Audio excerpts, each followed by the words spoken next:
The complete works of Swami Vivekananda, Volume 6, Section 1, Divine Love. Lecture delivered at San Francisco, era, April 12th, 1900. Love may be symbolized by a triangle. The first angle is I love questions not. It is not a beggar. Beggar's love is no love at all. The first sign of love is when love asks nothing, when it gives everything. This is the real spiritual worship, the worship of or the worship through love. Whether God is a merciful is no longer questioned. He is God. He is my love. Whether God is omnipotent or almighty or limited or unlimited is no longer a question. If he distributes good, all right. If he brings evil, what does it matter? All other attributions or attributes vanish except that one infinite love. There was an old Indian emperor who, on hunting expedition, came across a great sage in the forest. He was so pleased with his sage that he insisted that the latter come to the capital to receive some present. At first the sage refused, but the emperor insisted, and at last the sage consented. When he arrived at the palace, he was announced to the emperor, who said, "Wait a minute until I finish my prayer." The emperor prayed, "Lord, give me more wealth, more land, more health, more children." The sage stood up and began to walk out of the door or of the room. The emperor said, "You have not received my presents." The sage replied, "I do not beg from beggars. All this time you have been praying for more land, for more money, and for this and that. What can you give me? First satisfy yourself." Love never asks, it always gives. When a young man goes to see his sweetheart, there is no business relationship between them. There is a relationship of love, and love is no beggar. In the same way, we understand that the beginning of real spiritual worship means no begging. We have finished all begging. Lord, give me this and that. Then will religion begin. The second angle of the triangle of love is that love knows no fear. You may cut me to pieces and I will still love you. Suppose one of you, suppose one of you, yours mother, a weak woman, see a tiger in the street snatching your child. If one of you mothers, a weak woman, sees a tiger in the street snatching your child, I know, sees the tiger, I know, sees a tiger in the street snatching the child, I know where you will be. You will face the tiger. I know where you will be. You will face the tiger. Another time the dog appears in the street and you will fly. But you jump at the mouth of the tiger and snatch your child away. Love knows no fear. It conquers all evil. The fear of God is the beginning of religion, but the love of God is the end of religion. All fear has died out. The third angle of the love triangle is that love is its own end. It can never be the means. The man who says I love you so for such and such a thing does not love.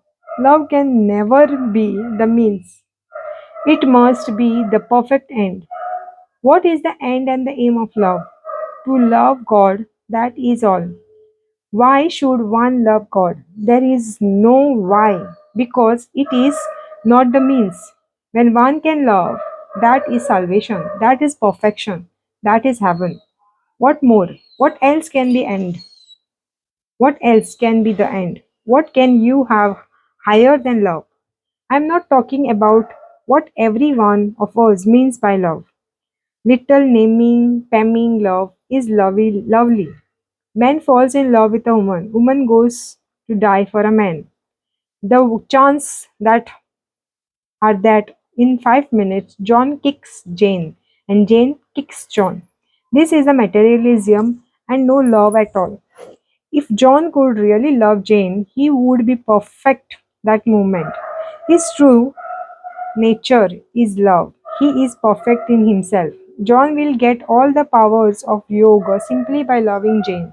Although he may not know a word about religion, psychology, and theology. I believe that if a man and a woman can really love, they can acquire all the powers of the yogis claim to have, for love itself is God. That God is omnipresent and therefore you have that love, whether you know it or not. I saw a boy waiting for a girl the other evening. I thought it is a good experiment to study this boy. He developed clairvoyance and clairaudience through the intensity of love.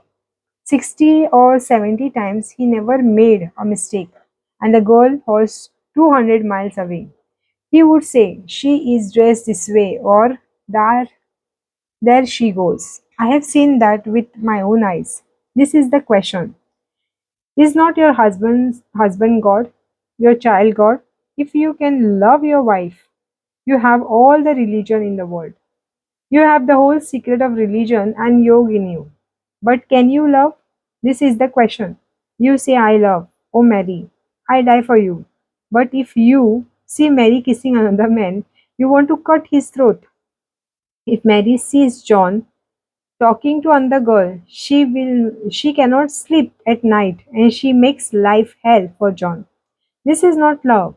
This is barter and sales of sex. This is blasphemy. To talk of to talk of it as love. The world talks day and night of God and religion, so of love, making a shame of everything. That is what you are doing. Everybody talks of love. At it in the column, in the newspaper, we read of divorces every day. When you love John, do you love John for the sake of love or for your sake? If you love him for your sake, you expect something from John. If you love him for his sake, you do not want anything from John. He can do anything he likes and you will love him just the same. These are the 3 points, 3 angles that constitutes the triangle of love. Unless there is love, philosophy becomes dry bones. Psychology becomes a sort of theory and work becomes mere labor. If there is love, philosophy becomes poetry, psychology becomes mysticism, and work the most delicious thing in creation. By merely reading book, one becomes barren, who becomes learned, he who can feel even one drop of love. God is love, and love is God, and God is everywhere. After seeing the God is love, after seeing that God is love, God is everything. One does not know whether one stands on one's head or on one's feet, like a man who gets a bottle of wine and does not know where he stands. If we wipe 10 minutes, if we weep 10 minutes for God, we will not know where we are for the next 2 months. We will not remember the time for meal. We will not know what we are eating. How can you love God always be so nice and business like? The all conquering, omnipotent power of love. How can it come? Judge people not. They are all mad. Children are mad after their games, young after their youngs after the youth. The old are chewing the cords of their past years. Some are mad after gold. Why not some after God? Go crazy over the love of God as you go crazy over John and Jane. Who are they? People say. Shall I give up this? Shall I give up that? One asked. Shall I give up my marriage? Do not give up anything. Things will give you up. Wait and you will forget them. To be completely turned into love of God, there is a real worship. You have a glimpse of that now and then in the Roman Catholic churches. Some of those wonderful monks and nuns going mad with marvelous love. Such love you ought to have. Such should be the love of God, without asking anything, without seeking anything. The question was asked, how to worship. Worship Him as dearer than all your possessions, clearer than all your relatives, dearer than your children's. Worship Him as the one you love has love itself. There is one whose name is infinite love. That is the only definition of God. Do not care if this universe is destroyed. What do we care as long as He is infinite love? Do you see what worship means? All other thoughts must go. Everything must vanish except God. The love the father or a mother or the husband or the child or the have for wife have for the husband have for the wife, or the mother and father for their children, the friend for the friend, and all this love concentrate into one must be given to God. Now this now if the woman loves a man and she cannot love another man, if the man loves a woman and he cannot love another woman, such is the nature of love. My old master used to say, suppose there is a bag of gold in this room, and in the next room there is a robber. The robber is well aware that there is a bag of gold. Would the robber be able to sleep? Certainly not. All this time he would be crazy thinking how to reach the gold. Similarly, if a man loves God, how can he love anything else? How can anything else stand before the mighty love of God? Everything else will vanish before it. How can the mind stop without going crazy to find that love, to realize, to feel, to live in that? This is how we are to love God. I do not want wealth, nor friends, nor beauty, nor possessions, nor learnings, nor even salvation. If it be thy will, send me 1,000 deaths. Grant me this that I may love, die, and that for love's sake. That love which materialistic persons have for their worldly or worldly possessions. May that strong long come into that strong love come into my heart, but only for the beauty or beautiful. Praise to God the lover. God is nothing else than that. He goes or he does not cares for the wonderful things many yogis can do. Little magicians do little tricks. God is the big magician. He does all the tricks. Who cares how many worlds there are? There is another way. It is to conquer everything, to subdue everything, to conquer the body and the mind. What is the use of conquering everything? By my business is with Lord, says the devotee. There was one yogi, a great lover. He was dying for cancer or of cancer of throat. He was visited by another yogi who was a philosopher. The latter said, look here, my friend, why don't you concentrate your mind on that sore of yours, and get it cured. The third thing, this question was asked. This great yogi said, do you think it is possible that mind, which I have given entirely to Lord, can be fixed upon this cage of flesh and blood? Christ refused to bring legions of angels to his aid. Is this little body so great that I would or I should bring 20,000 angels to keep it 2 or 3 days more? From the worldly standpoint, my all body is this body. My world is this body. My God is this body. I am the body. If you pinch me, I am pinched. I forget God the moment I have a headache. I am the body. God and everything must come down from the highest goal, the body. From this standpoint, when Christ died on the cross and did not bring angels to his aid, he was a fool. He ought to have brought down angels and gotten himself off the cross. But from the standpoint of the love, to whom this body is nothing, who cares for this nonsense? Why bother thinking about body that comes and goes? There is no more to it than the pieces of cloth, and the Roman soldiers cast lots that. There is whole gamut of difference between the worldly standpoint and the lover's standpoint. Go on loving. If a man is angry, there is no reason why you should be angry. If he regrets or degrades himself, that is no reason why you should degrade yourself. Why should I become angry just because another man has made a fool of himself? Do thou resist not evil. That is what the lovers of the God say. Whatever the world goes, whatever the world does, whatever it goes, has no influence on them.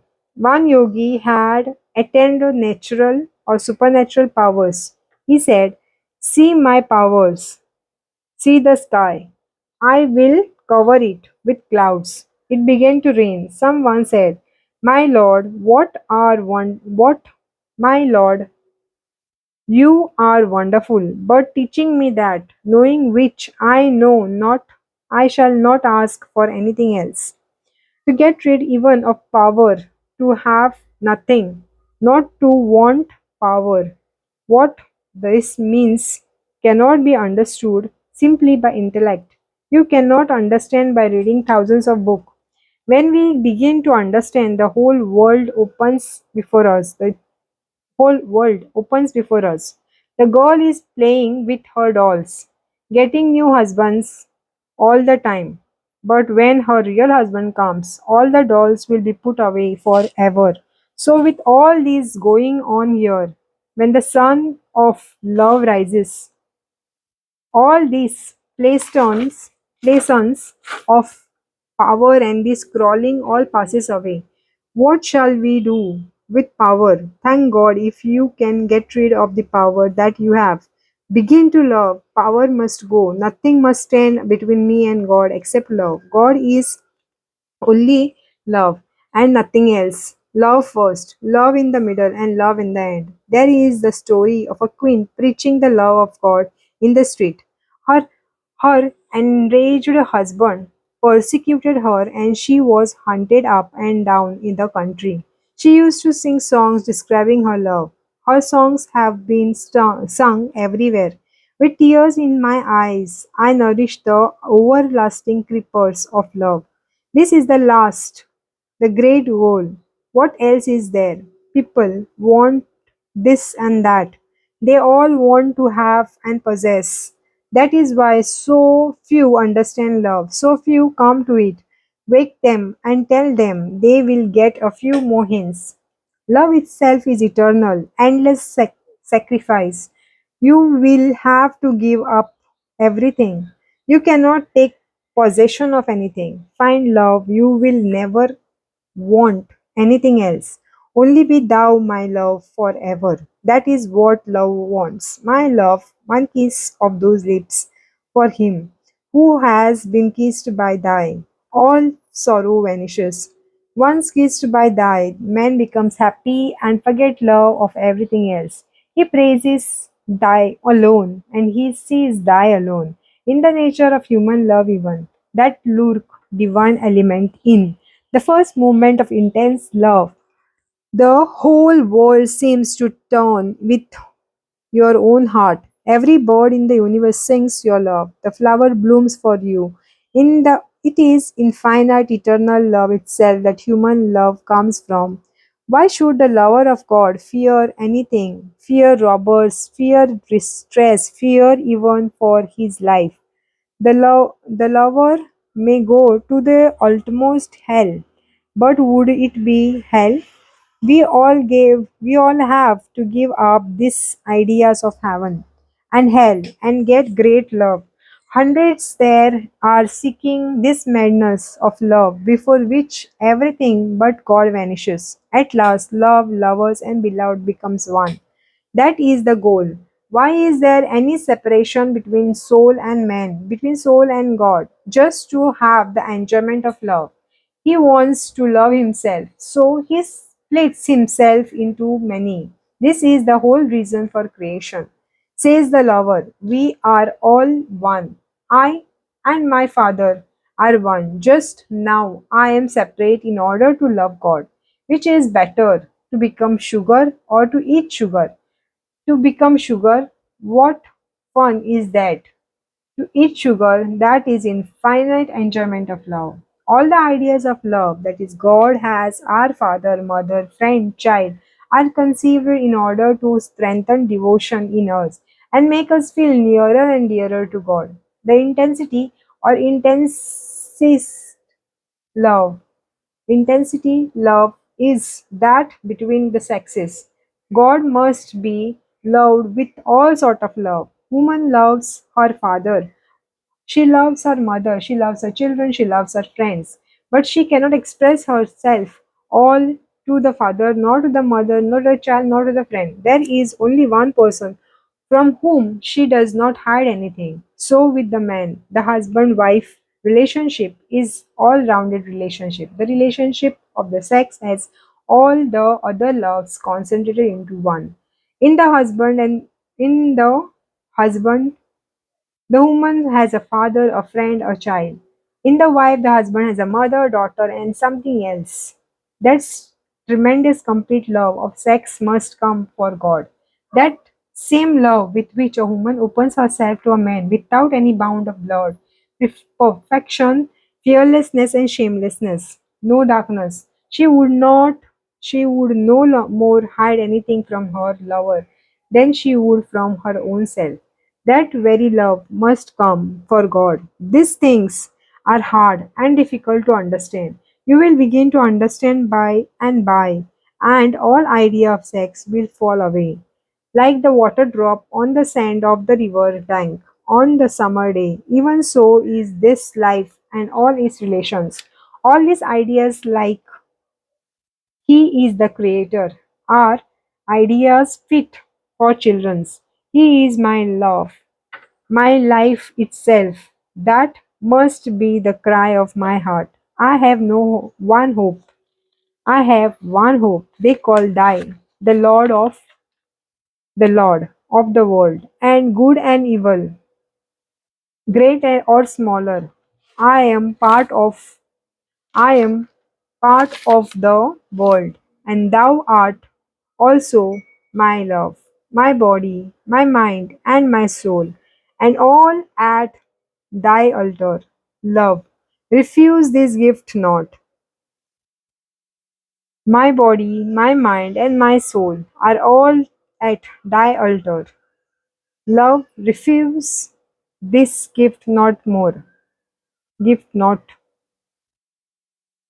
Vedant and the West, September to October 1955. Vedant and the West, September to October 1955.